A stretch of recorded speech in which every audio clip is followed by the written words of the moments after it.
The international school community organized an international seminar on power sharing in democracies in New Delhi.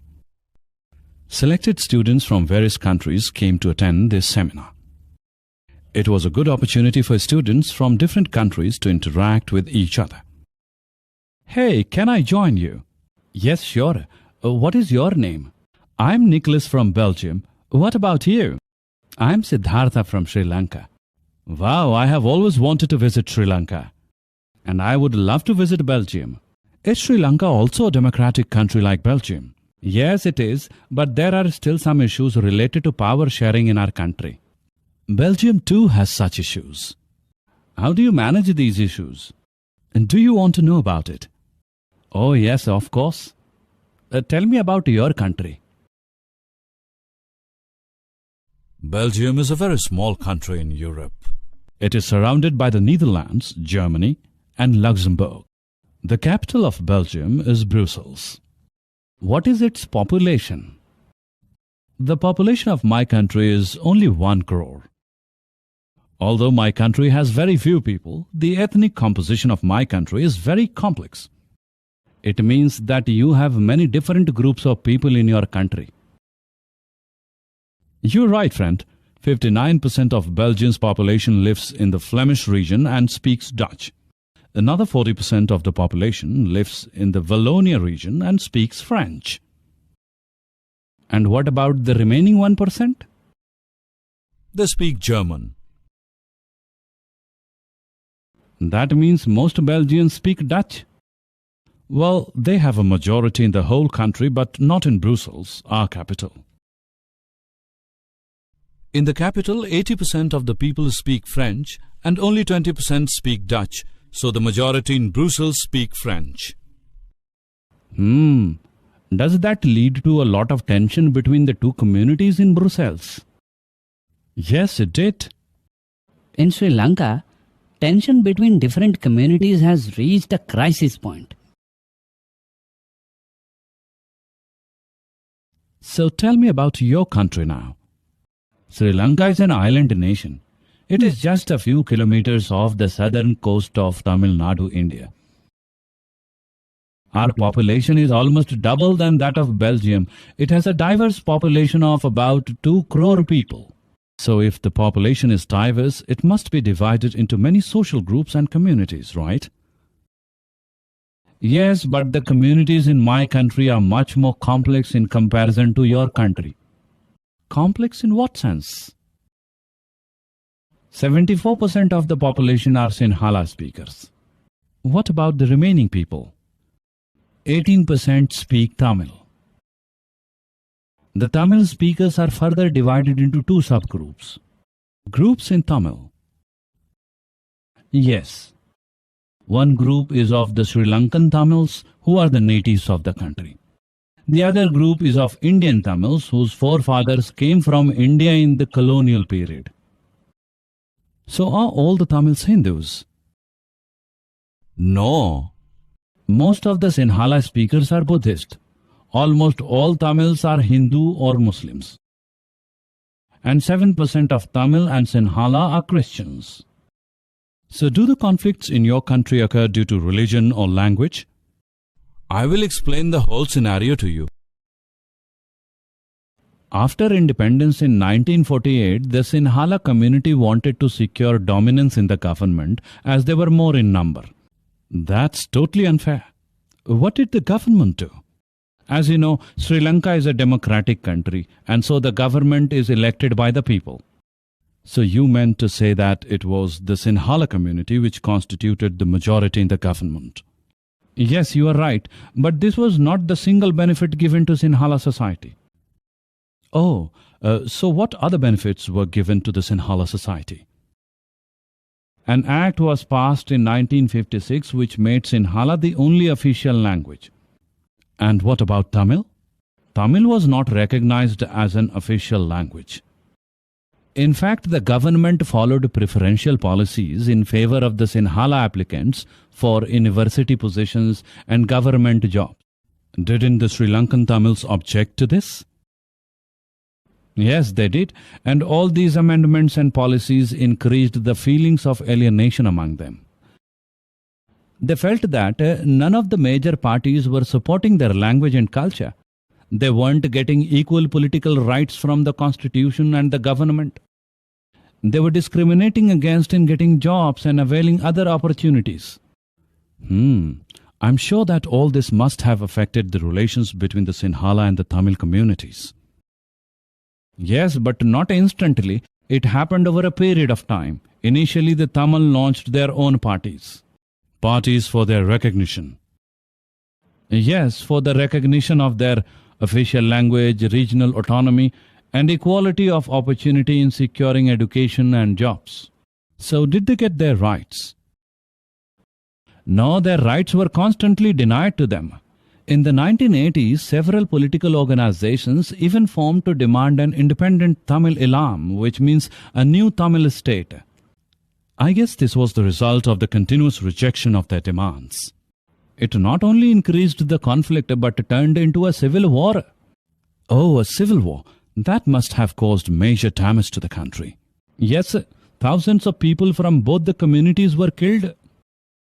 Many were forced to leave the country. Many people lost their livelihood. Your country has suffered a major loss because of civil war. Yes, the civil war has caused a terrible setback to the social, cultural, and economic life in the country. I'm sorry to hear about the civil war in your country. Belgium has also had differences between communities, but it never turned into destruction of this nature. I really want to know how ethnic conflict was managed in your country. Well, in Belgium, the French and Dutch-speaking communities had some differences. But how did your government resolve it? Did your country also have any wars? No, in Belgium the leaders took a different path. Between 1970 and 1993, Belgium amended their constitution 4 times. 4 times? Did it work in solving the cultural diversities and regional differences? Yes, it worked. It was an innovative and different approach. Was it some kind of rules and regulations? Not rules, but some elements of the Belgium model proposed by the constitution. What were these elements? The first is, the number of Dutch and French-speaking ministers shall be equal in the central government. It means no single community can take a decision. Yes, you're right. The second element is, many powers of the central government have been given to the state government of the 2 regions of the country. Okay. The third element is, Brussels has a separate government in which both the communities have equal representation. The Dutch-speaking community has accepted equal representation in the central government. The French-speaking community has equal representation in Brussels. This is quite interesting. And the fourth element is, apart from the central and state government, there is a third type of government, the community government. People from the French, Dutch, and German community elect their own leader. Cultural, educational, and language-related issues are powered by the community government. All these elements of the Belgium model are quite complicated, said, but so far these arrangements have worked very well. It has been helped to avoid the division of the country. Yes, Nicholas, that is true. I must appreciate the model used by Belgium. Students, now that you are familiar with the scenario of Belgium and Sri Lanka, you must have noticed that although both countries are democracies, their power-sharing model differs a lot. If we compare both the countries, we will find Belgium respected the sentiments and interests of the different communities, which resulted in a mutually acceptable arrangement of power sharing. In Sri Lanka, the majority community forced its dominance over the other community, which undermined the unity of the country. It is surprising that even in a democratic nation like Sri Lanka, one community ignores the rights of the other community. Yes, it is very unfortunate. The worst part is that the government is party to it. Yes, as opposed to this, the power is evenly divided amongst the various groups in Belgium. I agree that it is a very just system. Actually, this is what we call a true democracy. Do you know why it is important that power is shared between the various groups of a country? I guess that is because a democracy demands it. Yes, it does, but there is another reason too, a more practical one. If power is shared equally amongst several groups of a country, there are less chances of conflict. Oh yes, I never thought of that. Everyone will be satisfied with their fair share. Right. Initially, it is easier to keep the larger community satisfied, but it actually breaks the unity of a nation. Right, because the minority will sooner or later revolt against the injustice. But what could be the other reason of involving power sharing in democracy? People have a right to be consulted on how they are being governed, and through participation, the citizen acquires stake in the system. The first kind of reason is called prudential reason because it stresses that power sharing will bring out better outcomes. The second kind of reason is called moral reason because it says that the act of power sharing itself is valuable. You know that earlier, people believed that power should reside in one person or group. Yes, it was because of the fact that in power sharing, making decision and implementing would be a time-consuming task.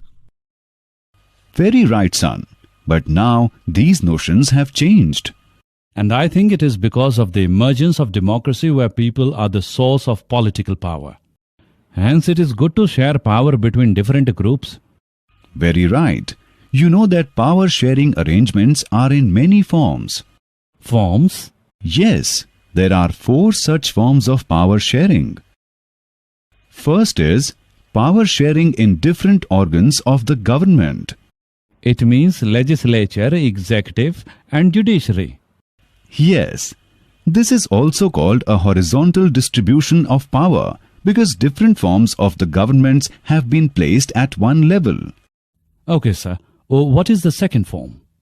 Power sharing at different levels.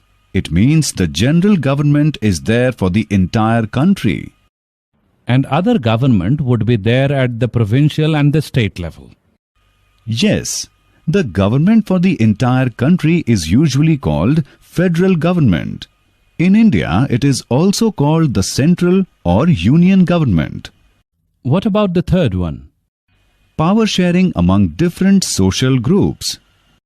Groups means religious and linguistic groups. Yes, Belgium can be one example. The fourth form is power sharing among various parties, pressure groups and movements. This can be in the form of competition among different parties. Yes, because competition ensures that power does not remain in one hand. Thank you, sir. Now we know many things about power sharing. Siddhartha is right, sir. We will share this knowledge with our classmates. You should, boys. All the best to both of you. Let us summarize what we've covered in this learning unit.